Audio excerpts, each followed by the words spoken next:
very warm and hearty afternoon to everyone present here. Hope you all are doing great. This is Vanchika Agarwal welcoming you all to yet another highly interactive and knowledgeable webinar by the Eco Club of Technia Institute of Advanced Studies on natural disaster reduction. Last few years have been such a mess for the entire world. Not just the global pandemic, but other deadly natural disasters too hit many countries including India, be it high intensity earthquakes or life threatening forest fires. So it is the right time to discuss and take actions in the direction of reduction of such natural disasters. So let's not waste much more time, and we would like the center stage to be prepared for the Director, Technical Institute of Advanced Studies, Dr. Ajay Kumar. First of all, I would like to congratulate the Eco Club of Technia. Since last 2016 onward, they have been doing commendable work as far as the sensitization of students are concerned in various aspects of the this Eco Club. One of the most important areas over here, natural disaster reduction. Of late, we have seen that natural disaster calamities India is facing for the last 1.5 years is increased, and Kyoto Protocol, whereby the Indians are looking forward, and the US and all the forwarding nation under the umbrella of UN is working hard for the climate change, and still the carbon factor is a major factor which affects our near vicinity and our understanding about the climate part. It's going to increase the emission of the gases, is going to increase the temperature. Of late, the latest news in about the environmentalist has put forwarded that these environmental factors whereby the temperature will be reduced is going to be on the other side. It's going to be an escalation, escalating on a different level, and when there is going to rise in the temperature, definitely the polar caps will melt. When the polar caps will melt, the rise of the sea level, and with the rise of sea level, we see that there are going to be the some tiny island will be wiped out of the maps. So this is the first area. Second area would be the coastal areas, coastal belt, like the Bombay, the Madras, and all the near coastal belt. You will find that there are a lot many activities where is going on, which is also going to take its own toll. And the natural disaster authority is working very hard during these calamities, and casualties are always on the rise as far as the disasters are concerned. Of late, we have seen that the Fukushima plant nuclear disaster, the Chernobyl nuclear disaster over there in Russia, then the nuclear holocaust has been there with tsunami was there in Japan, and it leads to the collapse of the Fukushima plant of the nuclear plant of the Japan. And we have seen the country has gone through various dramatic provisions where they could not been able to arrest the men, but slowly and gradually they try to arrest the men. But now this area was totally devastated by the floods from the sea, and ultimately the outcome is that the things are not ready for the human habitation because of the nuclear radiation fallout.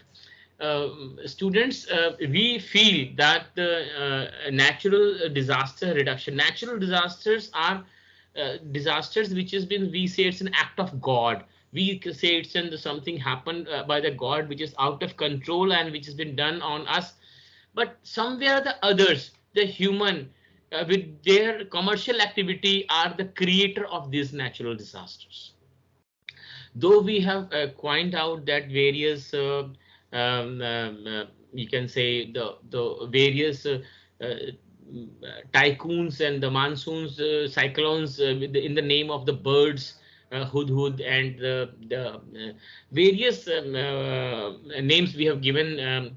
Then Kathy, and then in USA there are several tornadoes are coming. They are totally wiping out particular area. They are seeing that the electricity has been gone off in that region, and the human habitation is under constraint because of these natural disasters. and most of the people lost their lives, lost their jobs.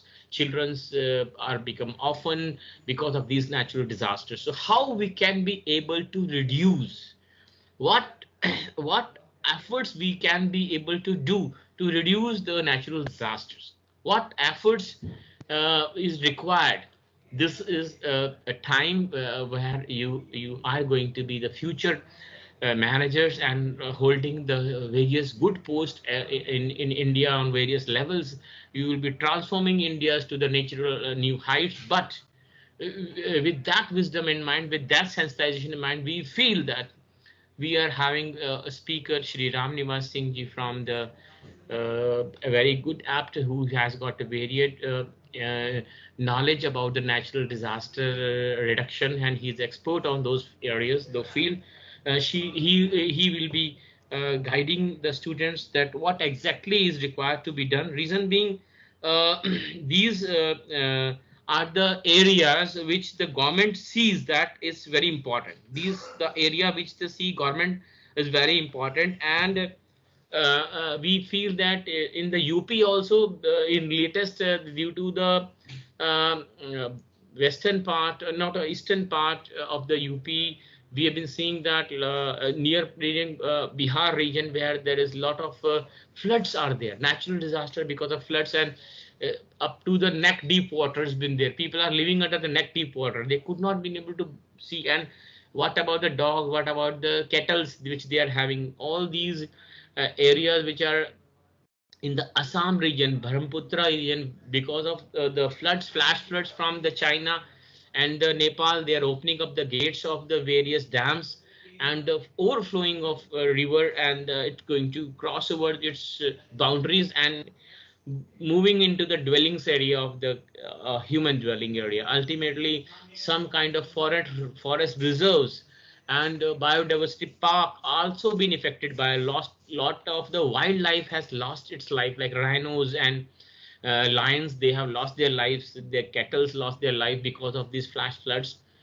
How we can be able to reduce these things, because our mother earth, its safety, security, and its right compositions matters most.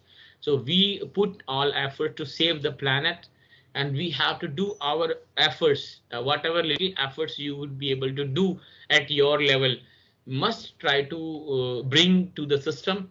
Small efforts makes its big. We feel the Eco Club is doing commendable efforts to sensitize the students about the natural, you can say, disaster reduction process. Even Diwali time, we are going for a green Diwali. This time, the Holi, they are putting up the green Holi, and they are not going to use the other colors. They are going to say no crackers to the fireworks over here. In the same time, the natural disaster reduction, it's the most apt. The flash floods over there in the Kerala, where there is going to backwater has been hit by the, and lot many lives has been lost. So it is not always so okay, everything is rosy. Somewhere the other nook and corner of the country is affected by the natural disaster. Can you think of a Nainital? It's a place over there near to Delhi, 120 kilometers away from Delhi, and we are seeing that it has got a floods on Nainital. Think of that region, and people are washing off in the floods. Can you imagine? So still, it's a reality. How we can be able to arrest this man? This is a thinking, and we are pondering on this. What would be the outcome of these things? So we have got very apt Shri Ram Nivas Singh ji, and he will be giving us the insight what exactly can be done in these areas. I welcome you to the sir to the Technia Institute of Advanced Studies interaction platforms of team, and with our students over here, those who are the volunteers specially taken up with the cause of the Eco Club. They have been carefully listening to you and keenly listening to you, and they will be propagating your understanding on the subject with their other near and dear in the system. Thank you very much, Dr. Nivedita and Sania ma'am, for making this wonderful effort to sensitize the students about the natural disaster. Thank you very much. And welcome, Thank you so much, Shri sir. Rani Nasik ji. Thank you so much, sir. This was quite knowledgeable for all of us. This was a great start to the event as well. So now we are pleased to welcome the training and placement in charge of Technia Institute of Advanced Studies, Dr. Nivedita ma'am, to please address the gathering. Thank you so much. Welcome, sir. Uh, professor doctor Srinivas here in this session. Sir आपका स्वागत है. और मैं ज़्यादा time नहीं लूँगी, मैं थोड़ा सा शॉर्ट में बोलना चाहूँगी. If you talk about natural disaster reduction, the thing is that whatever we perceived as natural disaster earlier, now we are noticing that it is all because of human impact on the planet. It is all the disastrous activities in the name of globalization and industrialization that we have put our planet into extreme pressure, and it is creating a situation wherein the living of the human being is going to be difficult. I mean, we are making this planet unfit for our own survival. So if you talk about disaster reduction, yes, शुरू से ही हम पढ़े हैं books में कई जगह. श्रीनिवास जी, अगर आप अप्रिशिएट करेंगे मेरी इस बात को, कि मैंने पहले से भी आप बचपन से कई चीज़ पढ़ते चले आ रहे हैं, पर शायद we have never thought of taking that into our practice. So it is high time that we should take all those learnings, all those the knowledge which was there in the book from very early childhood, and we are now in a position that if we are not going to change the way our attitude, the way we are treating this planet, we are definitely going to find it difficult for our next generation to really sustain on this planet. So a few days back, I was just reading a Twitter wherein someone has written that the whatever we are witnessing in Uttarakhand these days, this is because of the global warming. And as of now, perhaps it's 1.27 or 1.2 to 1.7%. I'm not able to recollect the figure, but somewhere it is 1.7% or 2% that we have received. We have already escalated the global annual temperature, and the amount of garbage, the amount of devastating things which have already done it.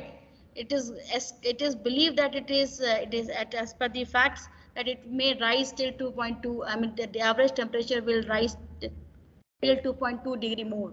So that is something, I mean, it is just time that we should think of it, at least to stop our various activities which is going to harm this planet, so that at least अभी तो कहीं हम संभल जाएं, ताकि कुछ तो बच जाए हमारे पास. So this is high time. So this with this very brief introduction, and with brief my advice, I just thanks everyone, and this is a very good cause. I must appreciate Ms. Sania for arranging this particular session. This is apt, this is required as of now. And thank you so much, madam. Thank you so much, Eco Club, and thank you so much, Srinivas sir. So with this, I just hand over to you, sir, and thank you so much, madam. Thank you so much, ma'am. So now let me introduce you all to the chief guest of the day, Mr. Srinivas Singh ji, who is an associate professor at BRD Postgraduate College, Uttar Pradesh. From last 20 years, he's been teaching genetics, plant breeding, ecology, etc. to both undergraduates and postgraduate students, and even guiding research scholars. So let's not talk too much and let his words of wisdom speak. Please, sir. Thanks to everybody, Dr. Ajay Kumar ji, Dr. Nivedita ji, Tania ji. So let us start about natural disaster reduction. Let me tell you about me that मैं basically एक घुमक्कड़ रहा हूँ, बहुत घुमक्कड़ी किया हूँ और ये सब चीजें देखा हूँ नजदीक से. हेलो, आप लोग सुन रहे हैं, हमको सुन पा रहे हैं? Yes sir, yes sir. हाँ, तो क्योंकि मैंने काफी घुमक्कड़ी की है और इन चीजों को करीब से देखा है, इसलिए मैं आप लोगों से शेयर करना चाहूँगा. तो पहला केस मैं बताऊं कि मलेशिया में लंकावी एक छोटा सा आइलैंड है और वहाँ की सरकार ने सुनामी रिडक्शन वाल क्रिएट किया है और उसका फोटो मैंने भेजा है वो गूगल मैप से लेकर के। तो उस तरह का प्रयास किया जा सकता है जहाँ जहाँ इंडियन कोस्ट लाइन के करीब बस्तियां हैं, जहाँ जहाँ और जहाँ जहाँ सेंसिटिव जोन है जो सुनामी से ज़्यादा प्रभावित होता है, वहाँ वहाँ वैसा प्रयास किया जा सकता है। और दूसरा केस मैं बताऊं, जो केदारनाथ ट्रेजेडी हुई थी 2013 में, और उसमें हमारे कॉलेज के ओएस और उनकी पत्नी दोनों प्रभावित हुए। मतलब उनका आज तक पता ही नहीं चला, उसी में रह गए। और लकीली उन्हीं के गांव की एक लड़की थी और उनके साथ गई थी, वो बच गई थी। तो ऐसा ऐसा डिसास्टर हुआ। तो वो जो केदारनाथ ट्रेजेडी हुई थी वो that was a typical case of cloud burst induced glacial overflow flood. हुआ ये था कि केदारनाथ के जस्ट ऊपर पहाड़ी पर एक झील है और उस पर बर्फ जमी हुई थी और नीचे पानी था और ऊपर से बादल फटा, मतलब हेवी रेन हुआ और जो बर्फ ऊपर जमी थी वो अचानक बैठी। तो ऊपर का रेन वाटर, क्लाउड बर्स्ट का, बादल फटने का, और जो नीचे झील के तलहटी में जो पानी था वो अचानक ज्यादा मात्रा में स्पिल ओवर हुआ और अपने साथ मलबा लेते हुए भारी मात्रा में पानी और मलबा आया और रास्ते में जो जो पड़ा वो सब को तहस नहस करते आया। तो ये सब नेचर अपना रौद्र रूप समय समय पर दिखाते रहती है। उसके लिए हम लोगों को बस माने ये गॉड गिफ्टेड या गॉड का एंगर न कह के इसको साइंटिफिकली लेना होगा। जैसे बुद्ध की फिलॉसफी अपनानी होगी। वो कहा जाता है कि दुख है, दुख का कारण है तो निवारण भी है। तो वैसे ही ये नेचुरल डिसास्टर्स हैं, बड़ी बड़ी बड़ी आपदाएं हैं। तो इनके रूट काज पे सोचना पड़ेगा और उसकी जेनेसिस को समझ लेंगे तो हम लोगों का दिमाग जरूर कोई ना कोई रास्ता निकाल लेगा डिसास्टर के प्रभाव को मिनिमाइज करने को या डिसास्टर हो ही ना, इसके लिए भी सोचा जा सकता है। और इसी तरह ये इंडिया के चारों ओर 3 ओर कोस्ट लाइन है। तो जहाँ जहाँ सेंसिटिव एरियाज हैं, जहाँ जहाँ ह्यूमन हैबिटेशन है, वहाँ वहाँ सुनामी वेव से बचने के लिए सुनामी रिडक्शन वाल बनाना चाहिए और मैंग्रोव वेजिटेशन उगाना चाहिए। जैसे कि आप देखते हैं सुंदरबन में है और गुजरात के कोस्ट लाइन से लेकर के पूरे चारों ओर है, लेकिन उसको लोगों ने बहुत ध्यान नहीं दिया है और बहुत सी सरकारें उस पर ध्यान दे रही हैं। तो वो भी जब समुद्र उग्र रूप होता है, कोई बड़ी जियोलॉजिकल अपहीवल होती है, समुद्र के अंदर हलचल होती है, तो उसके कारण जो बड़ी लहरें आती हैं सुनामी के रूप में या जैसे भी, तो उससे फर्स्ट लाइन ऑफ डिफेंस होता है और बचाव करता है।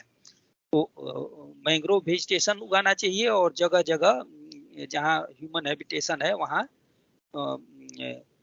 बोल्डर्स का वाल खड़ा करना चाहिए। जैसा कि यहाँ मलेशिया के लंकावी आइलैंड के इंटरनेशनल एयरपोर्ट के ठीक सामने पश्चिम साइड में एक आर्क टाइप का, लगून टाइप का बन गया है वो वाल क्रिएट करने के कारण।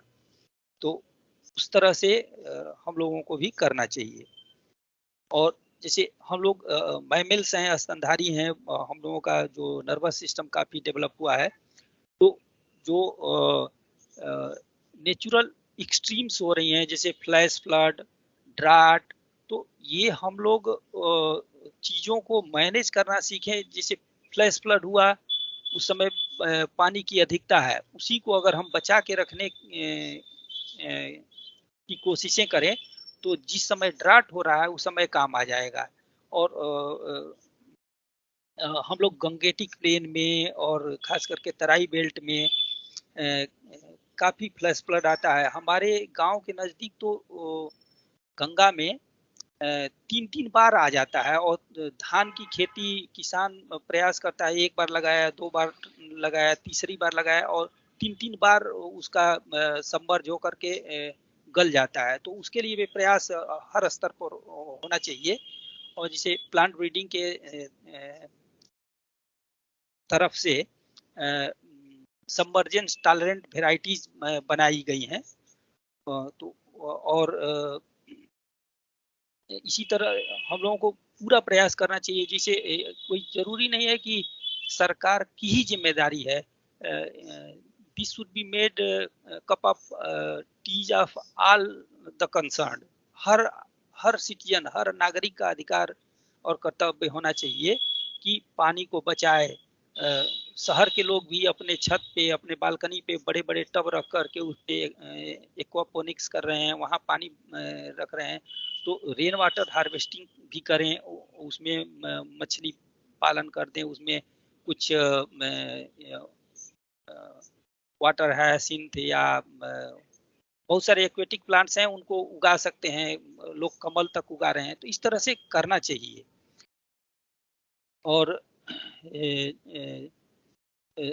जो हिली एरियाज हैं, खास करके हिंदू कुश हिमालय, पूरा हिमालयन बेल्ट में तो बैटल ऑफ सुप्रीमेसी चल रही है। इंडिया चाइना लड़ रहे हैं। हालांकि डिप्लोमेसी का फेल्योर होता है तभी ये सब होता है। डिप्लोमेसी को तगड़ा करना चाहिए हम लोगों को। We should not fight actually, लेकिन कभी कभी फाइट जरूरी हो जाता है। तो इसके लिए दोनों ओर की सरकारें अप्रोच रोड बना रही हैं बॉर्डर तक, और रेल रोड बना रही हैं। और जैसे ही roads and railroads wide करते हैं तो स्लोप्स को काटते हैं, और वो डेवलपमेंट इंड्यूस्ड लैंडस्लाइड्स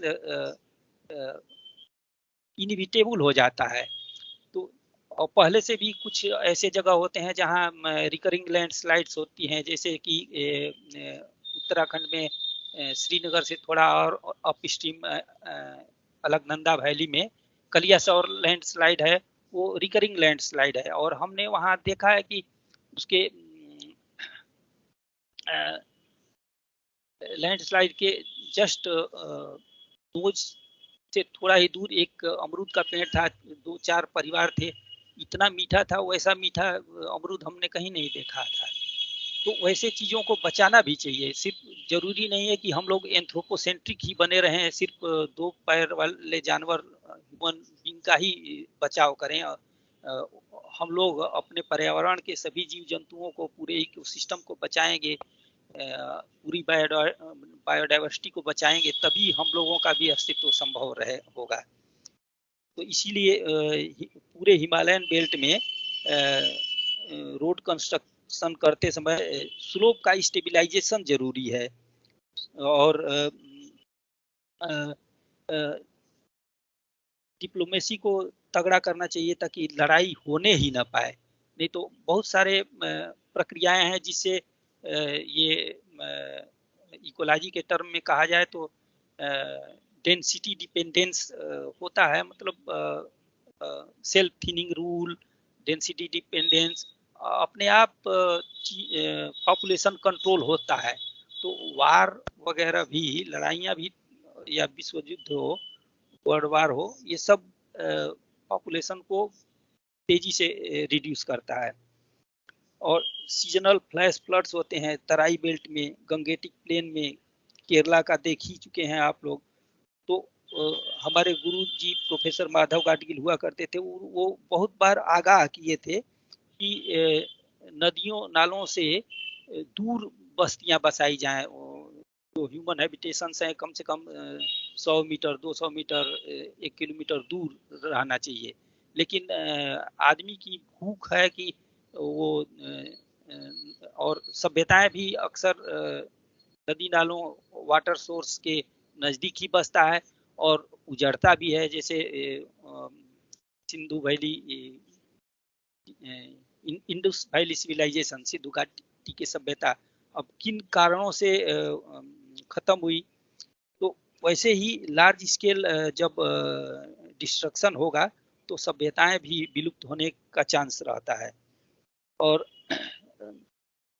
आप लोग सुने होंगे यमदग्नि ऋषि के बारे में, परशुराम के बारे में।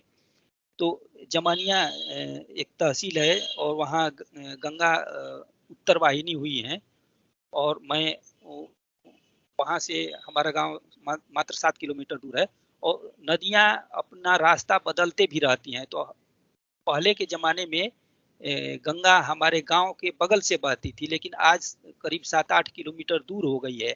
तो जिस कैचमेंट को छोड़ी है गंगा ने, वो एक ताल था और उसमें वाटर लॉगिंग होती थी। तो हमारे गांव के कुछ बुजुर्ग समझदार लोग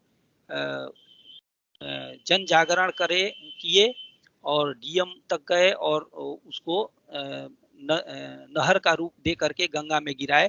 तो जो रबी और खरीफ 2 फसलें न हुआ करती थी, खरीफ की फसल गंगा के फ्लड में चला जाता था और रबी की फसल वो ही नहीं पाते थे क्योंकि वाटर लॉगिंग हुआ करती थी। तो वो नहर जैसा बना देने से ड्रेनेज सही हो गया और दोनों फसल होने लगी। तो इस तरह से ह्यूमन इंटरवेंशन, आदमी का प्रयास सफल हो रहा है। और उस समय तो हम लोग बच्चे थे और देखे थे, खास करके मैं आपको नाम बता दूं कि रामाधार राय हुआ करते थे, वो बहुत अच्छे गायक भी थे, लेकिन उन्होंने गाना भी बनाया था जन जागरण करने के लिए। तो ये प्रयास बहुत सराहनीय रहा।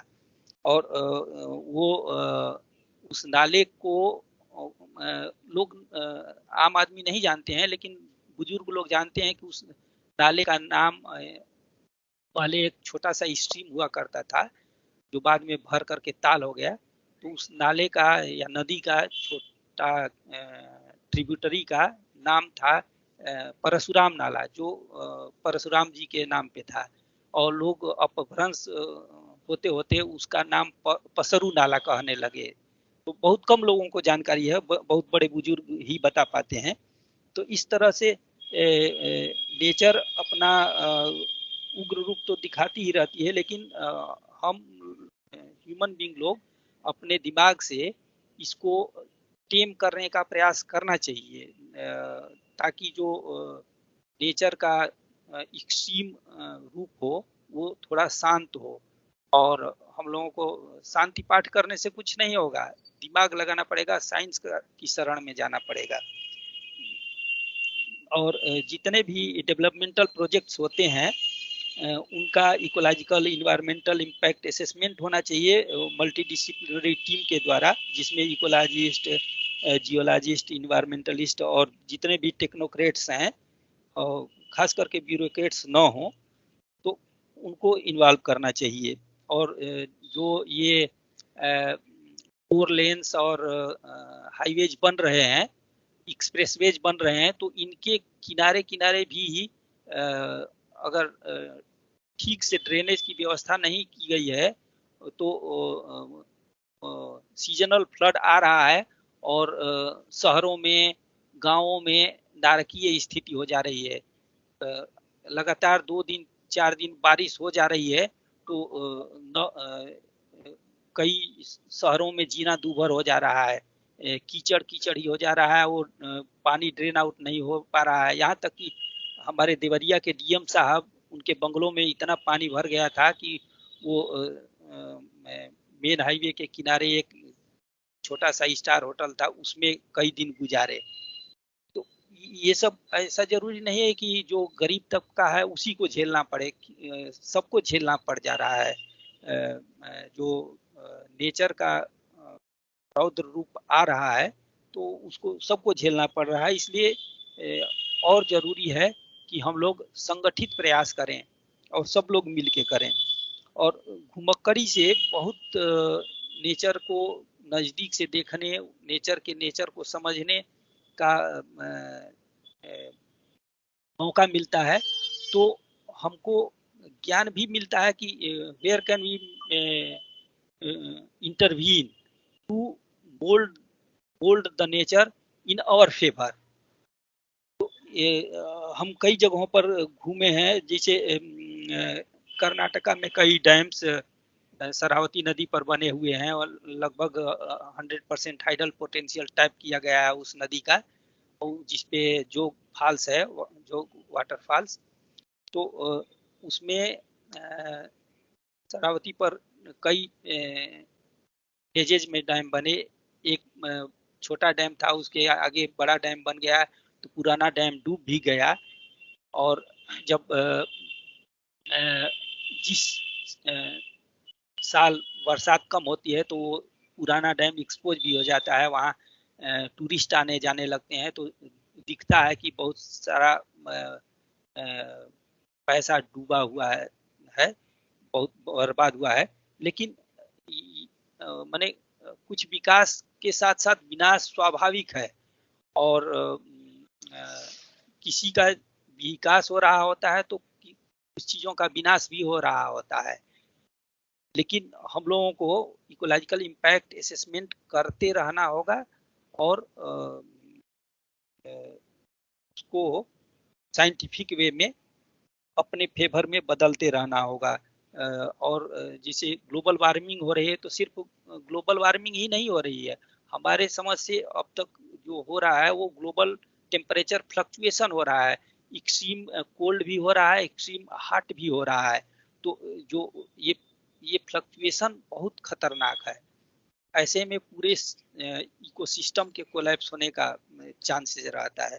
तो ये फ्लक्चुएशन को हम लोगों को कम करना होगा, और इसका एकमात्र उपाय है कि वेजिटेशन को बढ़ाया जाए, जिससे, और खास करके पेरेनियल ट्रीज को, मल्टीपर्पज ट्रीज को, और ईस्ट वेस्ट डायरेक्शन में लगाया जाए, कैनोपी मैनेज की जाए, और कार्बन सेक्वेस्ट्रेशन किया जाए, वाटर भी जो बारिश का पानी हो वो ऊपर टंग जाए जगह जगह। और एक जंगल में देखेंगे तो इतना वाटर स्टोर रहता है, वो धीरे धीरे रिलीज होता है, और नदी के पेरेनियलिटी सदा नीरा बने रहने में बहुत मदद करता है। तो ये बातें हम कर्नाटक के उत्तर कन्नड़ जिला में घूमते हुए खूब महसूस किए थे। तो इसीलिए खास करके अपर कैचमेंट में जितने ट्रिब्यूटरीज हैं बड़ी बड़ी नदियों के, वहाँ जरूर वेजिटेशन कवर करना चाहिए, कहीं धरती को नंगा नहीं छोड़ना चाहिए। और हमने ये एक नेपाल में भी फेवा लेक और उससे जुड़ी फुसरे नदी को देखा है, और जो धीरे धीरे नीचे आ करके अपने देश की जो बड़ी गंडक है, एक्चुअली नदियां काफी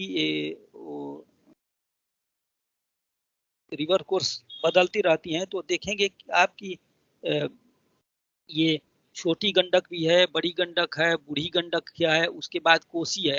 तो ये नदियां बहुत खतरनाक हैं, और फ्लैश फ्लड आता है, बहुत ज़्यादा जनधन की हानि होती है। तो इनको टेम करना जरूरी है, इनको कनेक्ट करना जरूरी है। कनेक्ट करके इक्विटेबल डिस्ट्रीब्यूशन हो, हर घर तक पानी पहुंचाया जाए, हर आदमी को साल भर पानी मिलता रहे, इसका प्रयास जरूरी है। और जैसे बड़े बड़े डैम्स बनते हैं, तो बड़े डैम के फेवर में मैं नहीं हूँ, वो आपको स्लैश डिबेट आएगा कंजर्वेशन के क्षेत्र में भी, बायोडाइवर्सिटी कंजर्वेशन के क्षेत्र में भी, और ये डैम्स वगैरह के क्षेत्र में भी, कि सिंगल लार्ज और सेवरल स्मॉल। तो हमारा लॉजिक और घुमक्कड़ी का तर्क यही कहता है कि we should go for several small, और खास करके कहीं कहीं तो रन ऑफ द रिवर से भी बिजली बनाने का प्रयास करना चाहिए। और उत्तराखंड में ऐसे प्रयास चल रहे थे, हमने देखा है, तो घराट वगैरह भी देखा है। तो ये सब प्रयास करना चाहिए।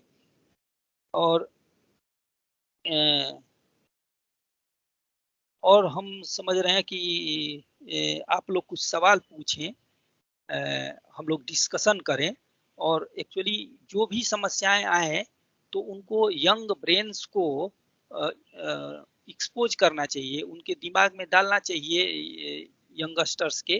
तो यंग ब्रेन्स काफ़ी तेज चलते हैं और सॉल्यूशन निकाल लेते हैं, और सामूहिकता में बड़ी ताकत होती है। ठीक है, तो shall we start discussion?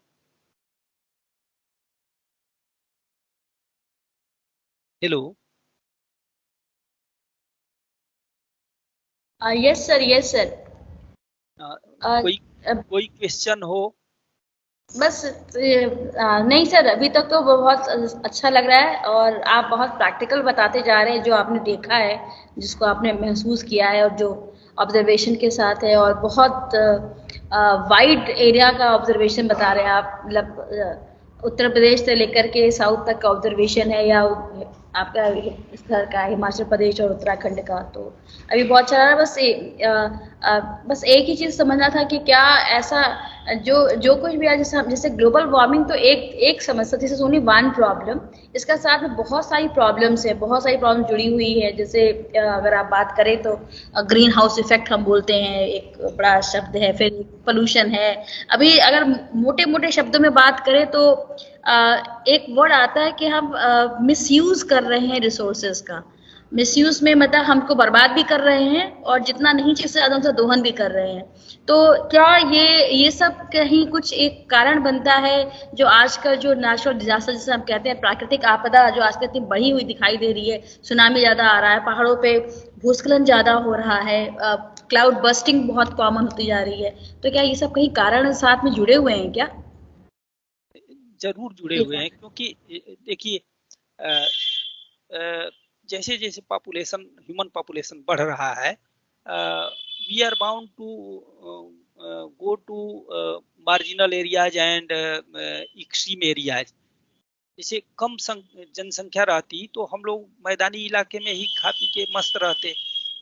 मजबूरन हमको हिमालयाज में जाना पड़ता है, और तो हिमालय में जाएंगे तो वहाँ रोड बनाएंगे ही बनाएंगे। चाइना से पंगा है तो रोड बनाएंगे ही बनाएंगे, तो स्लोप को काटेंगे ही काटेंगे। तो स्लोप काटेंगे तो वो मिट्टी गिरेगी ही गिरेगी।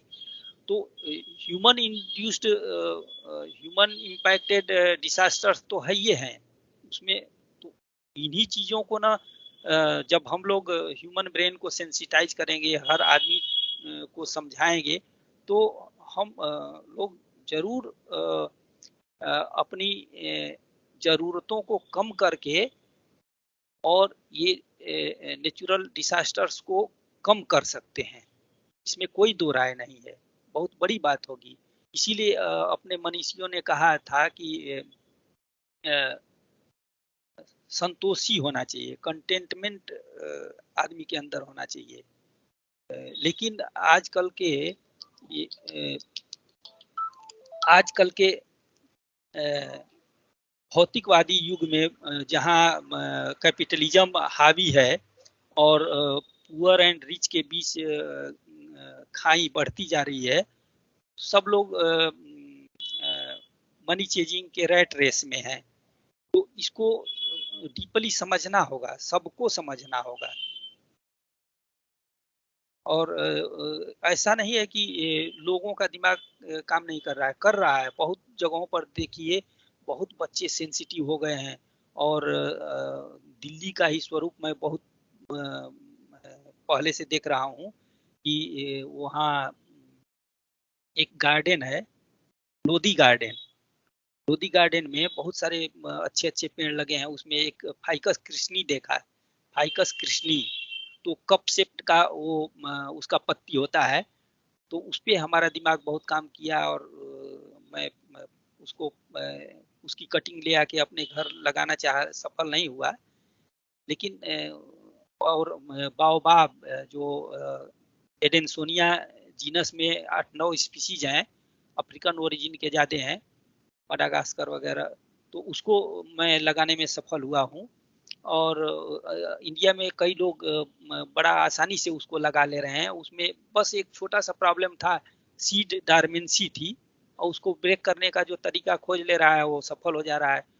और देखा जाए तो बहुत सारी फसलों के डोमेस्टिकेशन और इंट्रोडक्शन के दृष्टिकोण से तो बहुत सारी फसलें बाद में आई और वाइड कवरेज हो गई, और वो हम लोगों के कल्चर का अंग बन गई। यहाँ तक कि जो टोटेमिक कास्ट नेम्स दिए जाते हैं, और यहाँ तक कि कुछ लोग डिरोगेटरी कास्ट रिमार्क करते हैं, वो फसलों के नाम ले लेते हैं, तो समझ लिए कि किसी को के ऊपर डिरोगेटरी रिमार्क पास कर रहे हैं। तो उसका other side of the coin ये है कि वो भले ही वो फसलें विदेशों से आई, लेकिन अपने देश के कुछ एक्सपर्ट कास्ट ग्रुप्स या ह्यूमन रिसोर्सेज उनके साथ अपना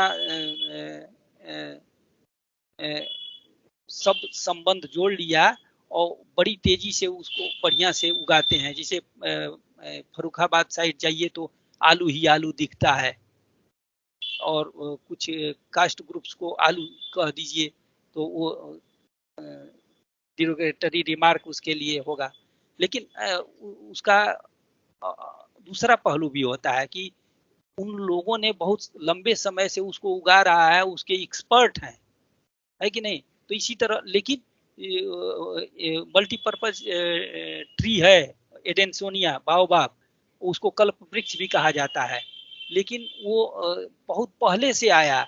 यहाँ जो अपने अफ्रीकन ट्राइब्स सिद्दीज हैं, और यहाँ तक कि वो अफ्रीकन ट्राइब्स वो अंडमान निकोबार में भी बस गए हैं। उनका डायस्पोरा कैसे धीरे धीरे गया अफ्रीका से, मान लीजिए इधर अरबियन कंट्रीज होते हुए, फिर इंडिया के वेस्ट कोस्ट होते हुए, फिर तमिलनाडु, और फिर तमिलनाडु से अंडमान तक पहुंचा होगा, इस तरह से। और क्योंकि उनकी लैंग्वेज देखिए तो उसमें तमिल शब्द दिखते हैं, तो और जो अपने साधु संत फकीर चारों ओर इन बाओबाब ट्रीज को फैलाए।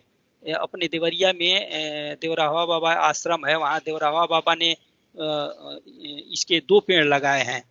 तो हम साउथ में घूम रहे थे तभी कहीं देखे थे, फिर रांची में देखे, कई जगह पर देख लिए, तो हमारा भी दिमाग कहा कि क्यों नहीं इसको ट्राई करें। जब ट्राई किए तो एक अपने कॉलेज में एक लगा दिया हूँ, जो करीब 3-4 साल पुराना हो गया है, और हमारा दिमाग सोच रहा था कि ये स्लो ग्रोइंग होगा, क्योंकि ये बहुत ही लॉन्ग लिव्ड ट्री है। तो उसके विपरीत हम देख रहे हैं कि ये बहुत फास्ट ग्रोइंग है और मल्टीपर्पज ट्री है। तो ऐसे पेड़ों को उगाना चाहिए और मल्टी स्टोरी क्रॉपिंग करना चाहिए। सभी फसलों की कतारें ईस्ट वेस्ट करनी चाहिए और कैनोपी को मैनेज करना चाहिए। पहले के ज़माने से देखा जाए तो हम लोगों के पुरखे आम वगैरह के बाग बगीचे, आम महुआ कटहल के बाग बगीचे लगाते थे, तो कैनोपी को मैनेज नहीं करते। लेकिन उधर कोरिया, वियतनाम, जापान, इन देशों में देखिए कैनोपी को बहुत मैनेज करते हैं और अच्छी क्वालिटी का हर फसल उगाते हैं, वो चाहे वो ट्री क्रॉप हो या जो भी छोटा हो। तो और कोई बात आप लोग बताएं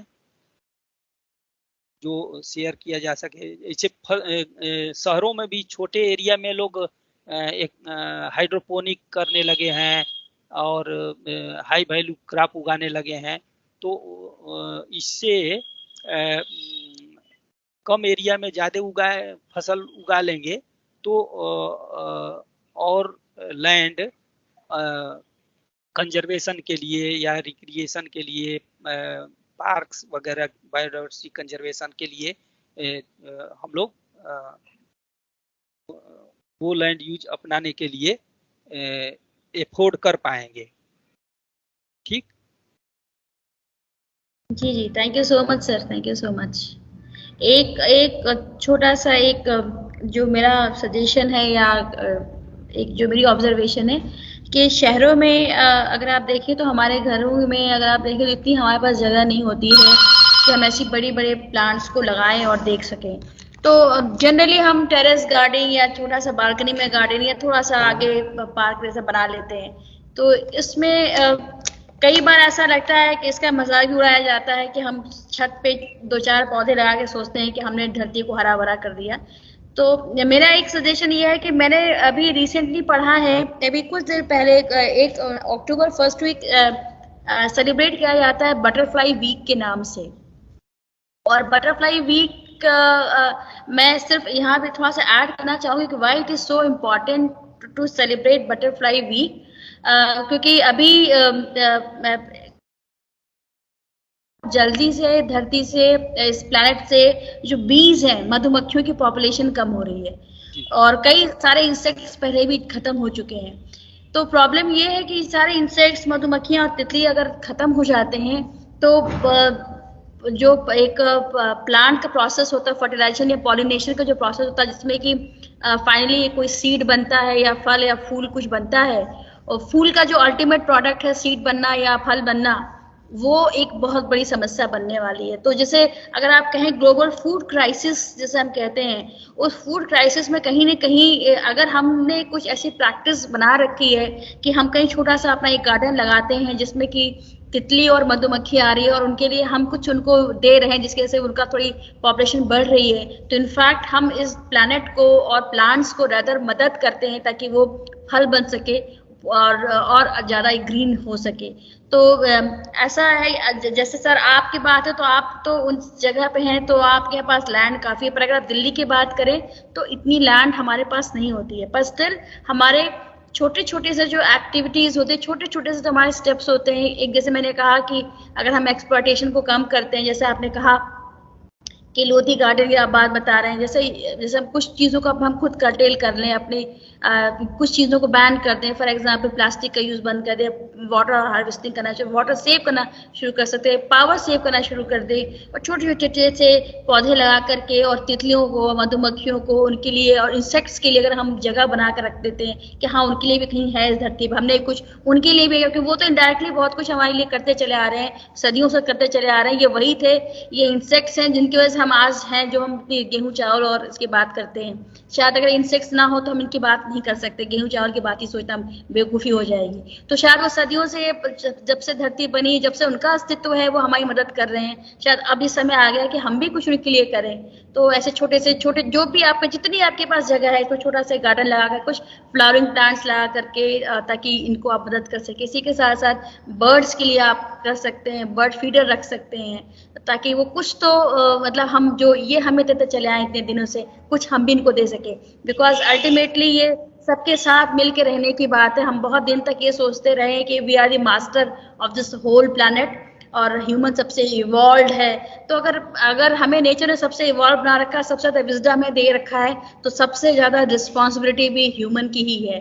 तो हमें उसको समझना चाहिए, और अगर हम ये समझ के चलेंगे कि हमें इसके सबसे पावरफुल स्पीशीज है, इसको बचाने के लिए, तो शायद हम छोटे छोटे स्टेप्स हम लेते हैं। For example use of public transport, और जैसे एक यहाँ पे आप दिल्ली पे अगर आप सर देखेंगे तो जगह जगह ये आता है कि रेड लाइट ऑन तो गाड़ी ऑफ। तो ये बड़े छोटे छोटे से स्टेप्स है, पर ये छोटे छोटे स्टेप्स बहुत बड़ा इम्पैक्ट डालते हैं। तो ये मेरा ऑब्जर्वेशन है। बहुत सकारात्मक बदलाव हुआ है और बच्चों के दिमाग में भी बहुत सकारात्मक बदलाव हुआ है। मैं आपको बता दूं, मैं जेनेटिक्स प्लांट ब्रीडिंग का विद्यार्थी हूं, टीचर हूं, और जब मैं वो एमार्फोफाइलस पे काम कर रहा था, सूरन जिसको ओल बोलते हैं बिहार में, तो ये दिवाली के समय अक्सर लोग खाते हैं उसको। तो उसमें जो कल्टिवेटेड टाइप्स हैं, कल्टीवार्स हैं, उसमें there has been loss of sexual reproduction, वो बीज नहीं बनता है, और बहुत लोग उसका फूल इन्फ्लोरेसेंस बीज नहीं देखे होंगे, लेकिन उत्तराखंड कर्नाटक के उत्तर कन्नड़ जिला में हम काम करते करते और देखे कि एक छोटा बच्चा हमको कैसा मदद किया जंगली सुरन में फ्लावर देखने में। तो हम लोग बात कर रहे थे और हम लोगों की बात को वो समझ गया और वो देखा था बगल में और तुरंत हम लोगों को लेके गया और दिखाया। तो लैंग्वेज प्रॉब्लम भी था, हमारा शुरुआती दौर था, कन्नड़ हमको उस समय नहीं आ रहा था, धीरे धीरे मैं जान गया, लेकिन वो बच्चा हम लोगों की बात समझ गया और लेके गया और पहला जंगली एमारपोफेला सूरन का फूल उसने दिखाया हमको। तो ऐसी बात नहीं है कि सिर्फ हम ही लोग जानते हैं, जब हम लोग बच्चे होते हैं तब भी हम लोगों का दिमाग काम करता है और बहुत सारे बच्चे बहुत अच्छा सोच लेते हैं। यहाँ तक कि जैसे बंदर के बच्चे भी देखेंगे कि बंदर का बच्चा इनोवेशन कर दिया था, वो कोई कंद बंदर लोग खा रहे थे बिना धोए, लेकिन उसका दिमाग काम किया और वो धो करके खाना शुरू कर दिया, तो दूसरे बंदर भी धो के खाना शुरू कर दिए। तो इस तरह से माने ह्यूमन बीइंग के हर लाइफ स्टेजेस को सेंसिटाइज करने की जरूरत है, बच्चा हो, जवान हो, बुजुर्ग हो, और सबको एक फार्मिडेबल फ्रंट बना करके और नेचर को कंजर्व करना है, नेचुरल डिसास्टर्स को मिनिमाइज करना है, उससे होने वाले जनधन की हानि को कम करना है, और ये तभी होगा। हम तो देख रहे हैं कि हमारा गांव में आधा गांव लगभग 700 बीघा जमीन डूब जाती है और जो बांगर है वो वही बचता है। तो लकीली हम लोग, हमारा खेत खलिहान घर द्वार नहीं डूबता है, लेकिन औरों का डूबता है तो उस समय कितना कष्ट होता है, पशुओं को कष्ट होता है, आदमी को कष्ट होता है। और जो ये बड़ी बड़ी एक्सप्रेसवेज बन रहे हैं तो उससे भी कष्ट होगा। अभी गाजीपुर और माझी घाट एक्सप्रेसवे बनने जा रहा है, तो ये पूरा का पूरा गंगा के उत्तर रहेगा और उधर भी प्रॉब्लम होगा और हो सकता है कि हमारा गांव पूरा डूबने लगे गंगा के बाढ़ में। तो इन सब पे बहुत गहराई से विचार करके फूंक फूंक के कदम रखने की जरूरत है, नहीं तो आने वाली पीढ़ियों को और तकलीफ होगी। ठीक, जी जी, thank you so much sir, thank you so much sir. Ashutosh Vajpayee sir, आपने बीच में हैंड रेज किया था। Doctor Vajpayee, doctor Vajpayee sir. कोई भी क्वेश्चन, बच्चों के दिमाग में भी कोई सवाल आ रहा हो तो मेरी बच्चों को घूमना भी चाहिए, घुमक्कड़ी से बहुत दिमाग खुलता है, नेचर के करीब जाते हैं। और कोई students, do you want to ask anything? आपके मन में कोई डाउट, कोई चीज या कोई ऑब्जर्वेशन आप कुछ ऐड करना चाहो? एनीवन? ठीक है, बच्चे लोग घुमक्कड़ी करें और इसको फील करें। जैसे कर्नाटक के शरावती नदी पर जो वाटरफॉल है वहाँ जाएं और अप स्ट्रीम में जा करके डैम देखें, डाउन स्ट्रीम भी कुछ डैम्स बने हैं, एक बैलेंसिंग रिजर्वायर है वो देखें। फिर उसी के कैचमेंट में मिरिस्टिका स्वैम्प है, उसको बचाना जरूरी है, वो देखें। फिर उत्तराखंड में जाएं, जैसे ही जैसे ऊपर की तरफ बलारी की तरफ जाएंगे तो वहाँ भी आपको सरस्वती नदी दिख जाएगी जो नीचे जा रही है। और इधर राजस्थान में जब जाएंगे वहाँ भी सरस्वती नदी दिख जाएगी। और इलाहाबाद में जो सुनते हैं वो तो धीरे धीरे घुमक्कड़ी से पता चलता है कि हाँ कैसी सरस्वती नदी रही होगी और क्यों विलुप्त हो गई या नीचे चली गई। और जियोलॉजी की किताब एक माथुर साहब की है, वो मैं पढ़ रहा था, तो उसमें लिखा था कि बहुत नीचे चली गई है वहाँ राजस्थान के साइड में। और देखेंगे पूरा दुनिया का नक्शा देखिए तो उधर अफगानिस्तान साइड भी कोई नदी का नाम सरस्वती दिखा रहा था। ठीक है, और इधर गुजरात में घूमेंगे तो एक मेहरा समथिंग मेहरा नाम की लड़की थी, वो कुछ नदियों पे काम की थी। तो छोटी छोटी डिस्ट्रीब्यूटरीज में बट जाती हैं मैदानी इलाकों में, और वो हर डिस्ट्रीब्यूटरी का नाम एक ही नाम था। तो छोटे से छोटे ट्रिब्यूटरीज और छोटे से छोटे डिस्ट्रीब्यूटरीज सबका नाम अलग अलग रख देना चाहिए। और मैंने जहाँ तक हो मैनेज करना चाहिए पानी। नहीं तो बिहार बंगाल में पानी पानी ही रहता है, और बाद में गर्मी के सीजन में पानी की कमी होने लगती है। और हमारे गांव में भी हमारे कुएं का पानी सूखने लगता है, वो जो पंपिंग सेट है वो पानी छोड़ देता है। जबकि शुरुआती दौर में जब हम लोग 1981 में लगाए थे तो पानी नहीं छोड़ता था, और अब हम लोग मजबूर होकर के सबमर्सिबल पंप लगाए हैं। तो ये समस्याएं आती जा रही हैं। तो सबको धन्यवाद, आप सबने हमें अपने विचार प्रकट करने का मौका दिया। खास करके निवेदिता जी को और डॉक्टर त्रिपाठी जो देवरिया जेल के जेलर थे और PHU में भाई थे, उनके मदद से, उनके संपर्क में आकर के 2 बाओबाब के पौधे, एक जेल के अंदर एक बाहर लगा। हम आशा करते हैं कि उनका भी संरक्षण 1-2 साल हो जाए तो वो बड़ा पौधा हो जाएगा, अपने आप संभाल लेगा।